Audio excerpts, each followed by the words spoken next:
ജോപ്പൻ നല്ലോണം കുടിക്കുമല്ലേ? ഓ, അങ്ങനെയൊന്നുമില്ല, വല്ലപ്പോഴും സമയം കിട്ടുമ്പോ മാത്രം. പിന്നെ എന്നാന്നറിയത്തില്ല, കർത്താവിന്റെ കൃപ കൊണ്ട് എനിക്ക് എപ്പോഴും സമയം കിട്ടും. എനിക്ക് ജോപ്പനെ ഇഷ്ടായി. ഞാനും ജോപ്പനെ പോലെ തന്നെയാ.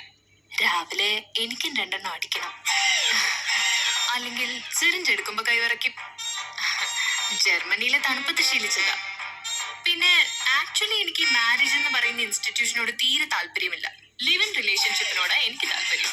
അതാവുമ്പോ ഈ കുട്ടികള്, ഹസ്ബൻഡിന്റെ ഫാമിലി, ഈ വക കമ്മിറ്റ്മെന്റ്സ് ഒന്നും ഇല്ലല്ലോ. പിന്നെ എപ്പ വേണ്ടാന്ന് തോന്നുന്നു അപ്പൊ തന്നെ ബൈ ബൈ പറഞ്ഞ് കളഞ്ഞിട്ട് പോവുകയും ചെയ്യാം. ജോപ്പനോട് ഞാനൊരു കാര്യം പറയാൻ മറന്നു. നമുക്ക് ഓൾറെഡി ഒരു കുട്ടിയുണ്ട്. കുർണോ,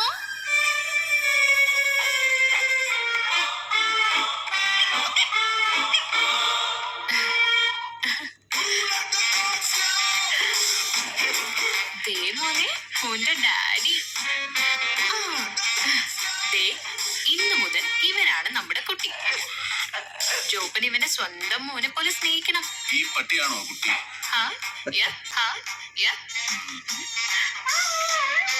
അച്ഛൻ അവൾക്കൊരു കുട്ടിയുണ്ടെന്ന്. അത് മനുഷ്യക്കുട്ടിയല്ല, പട്ടിക്കുട്ടി. അവളുടെ പട്ടിയെ ഞാൻ എന്റെ സ്വന്തം കുട്ടിയായിട്ട് കാണുന്നു. എന്റെ പട്ടിയാണ് അവളുടെ പട്ടി എന്റെ കുട്ടിയായിട്ട്. എന്നെക്കാളും വലിയ വെള്ളൂ. ലിവിങ് ടുഗദർ വേറെ. ചേട്ടാ, അങ്ങനെ വരാൻ വഴിയില്ലല്ലോ. മാമോദിസ മുക്കിയ കുട്ടിയല്ലേ അവള്? അച്ഛനോട് മാമോദിസ മുക്കിയത് ആനാവെള്ളത്തിലാണോ ബ്രാൻഡിയിലാണോ? ഈ സൈസ് വേറെ ഉണ്ടോ ഇനി? അവിടെ ഇവിടെ ആയിട്ട് 1-2 കൂടെ. ഞാനൊന്നും പറയുന്നില്ല.